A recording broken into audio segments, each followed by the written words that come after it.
Welcome to this short course on the trickster in world mythology. Imagine for a moment a character who dances on the edge of chaos, a cunning figure lurking in the shadows of myth and legend across the globe. The trickster, or the deceiver, is everywhere, found in the myths and folklore of nearly every culture. But here's the intriguing part. While the trickster may take different shapes and forms, from clever animals to mischievous gods, certain traits remain unmistakably universal. Consider this. What exactly defines a trickster? At their core, these figures were almost always outsiders, characters of lower status who dared to outsmart the mighty. But there was a catch. In the act of trickery, they often found themselves tangled in their own webs, outwitted by their very schemes. Can you think of anyone today who fits this mold? Someone whose own cleverness sometimes trips them up? In European mythology, tricksters were often human figures, like Till Eulenspiegel in Germany, or Reynard the Fox in France, whose tales date back to the Middle Ages. In other parts of the world, though, the trickster was much more likely to appear as an animal. Picture Iktomi, the Spider-Man of Lakota legend, draped in red, yellow, and white paint with dark rings around his eyes.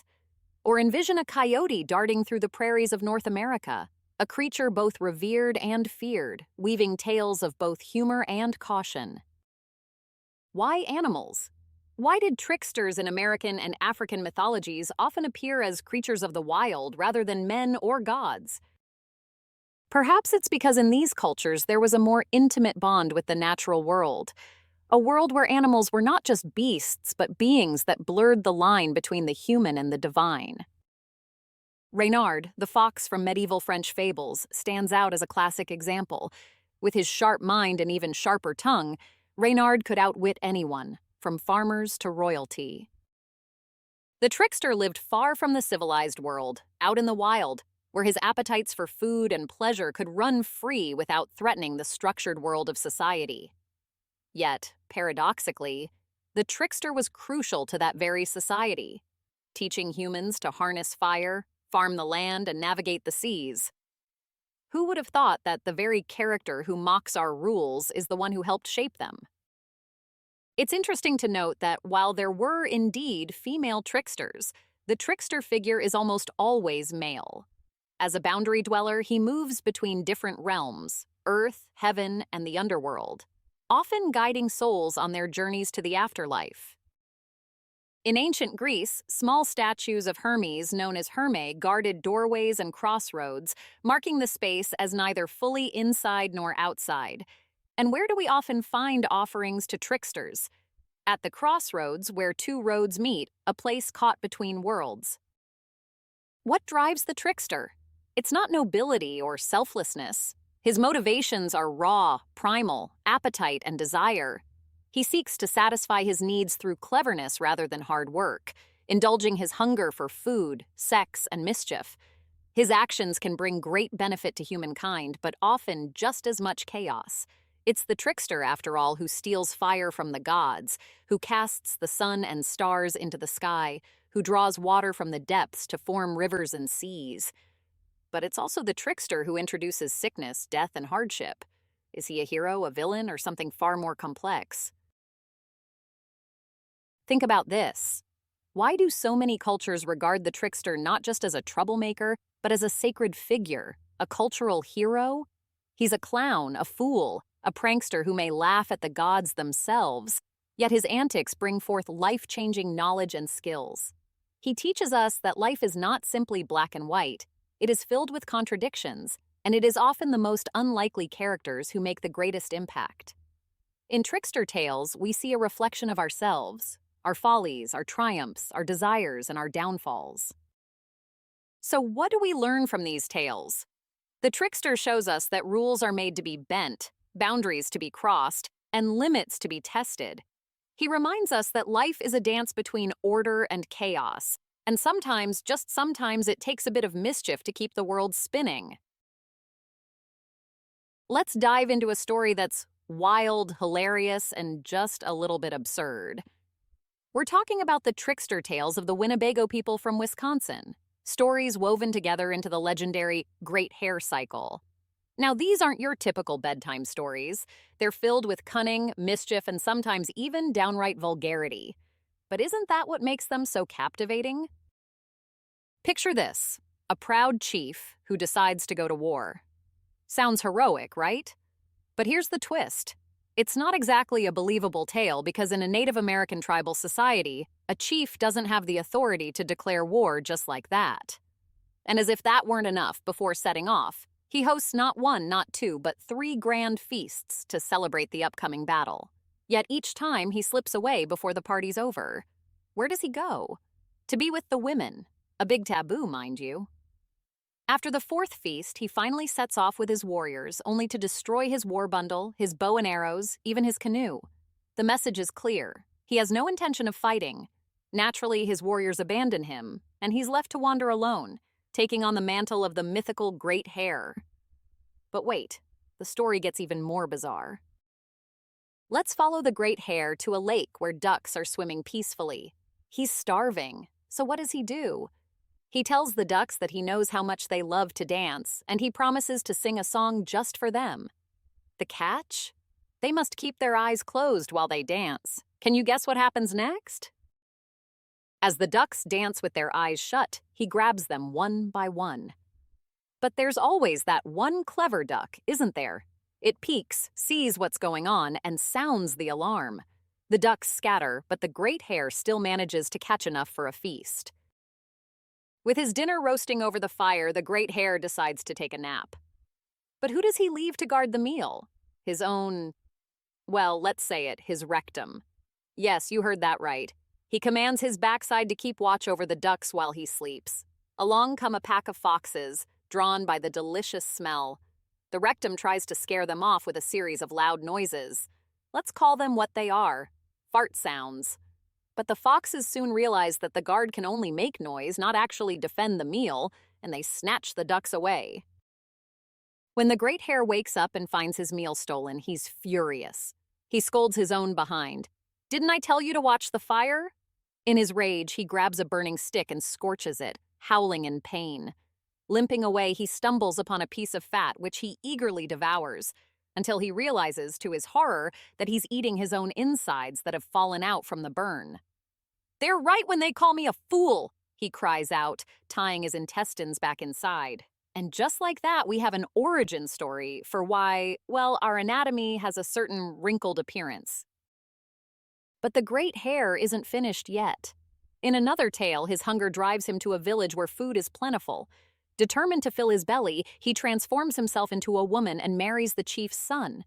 For 3 years, he lives among the villagers, even giving birth to 3 sons.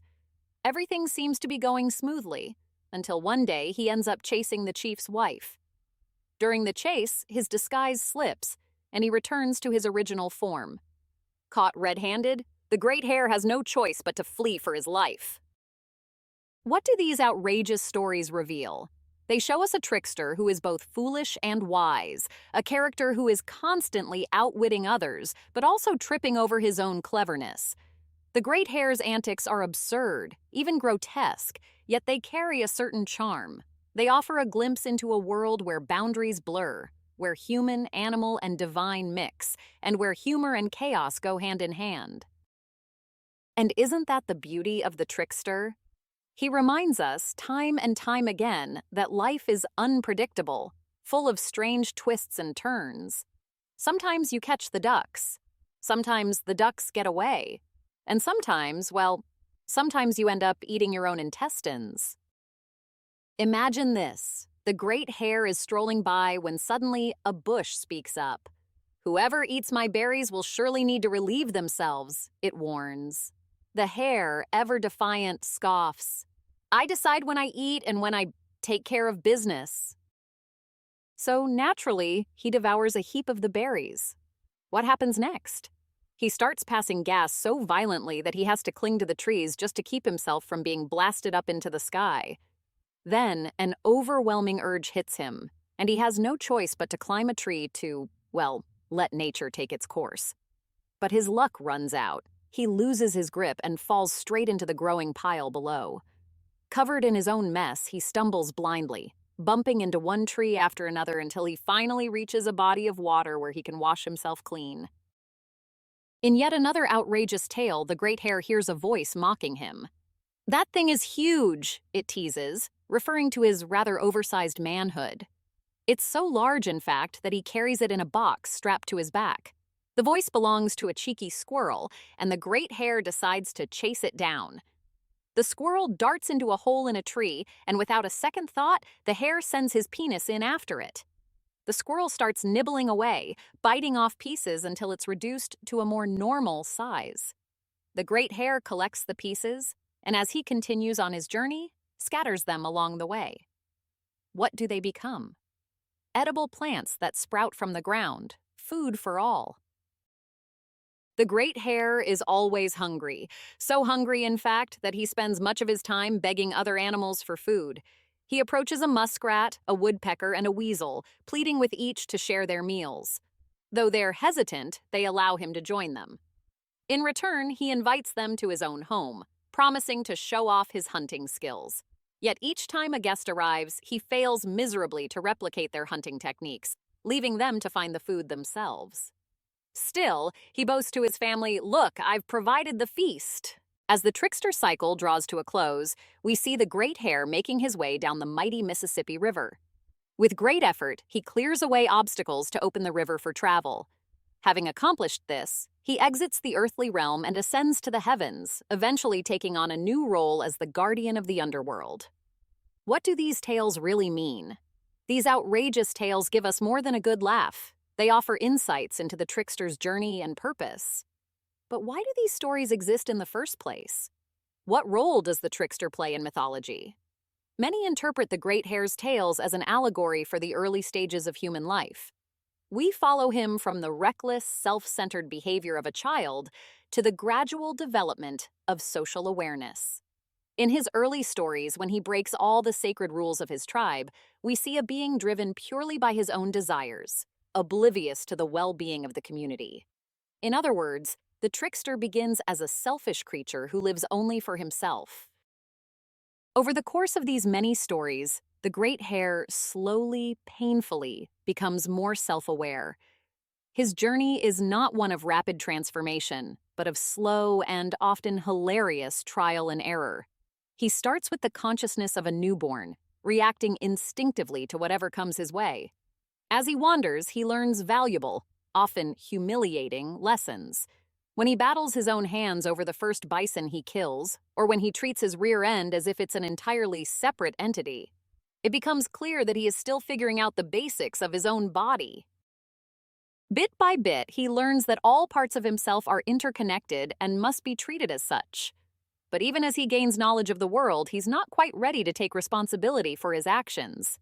Like the time he falls asleep under a blanket, only to wake up with it flying high in the sky. He soon realizes that the blanket isn't actually flying, it's resting on his very own penis. And yet he doesn't grasp that it's part of him saying, "Things like this happen to me all the time." The true lesson of the great hare's journey is the struggle to control his instincts, his cravings for food and sex.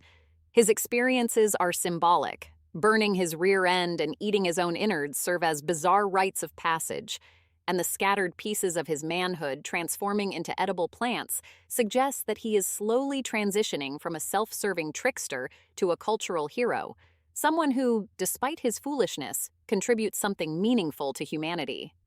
But let's not get ahead of ourselves. His transformation is far from complete, and in many of the later stories, he's not so different from the reckless creature we met at the beginning of the cycle. What can we take away from these wild tales?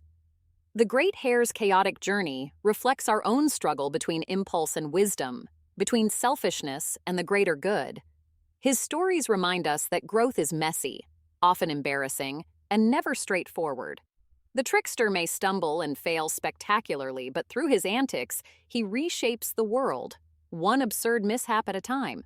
So what is the trickster's role in mythology? He is the bridge between the primal and the civilized, a character who exists to remind us that even in our most foolish moments, there is something to be learned.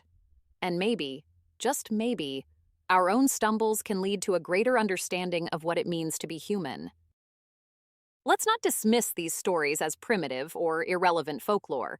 On the contrary, trickster tales carry a powerful moral that transcends time. They speak to us today just as they did to the societies that first told them. In many cultures, these tales were passed down with enthusiasm to children. But here's the interesting part. They weren't told in a moralizing, finger-wagging tone. No, the trickster's antics were shared with laughter and excitement.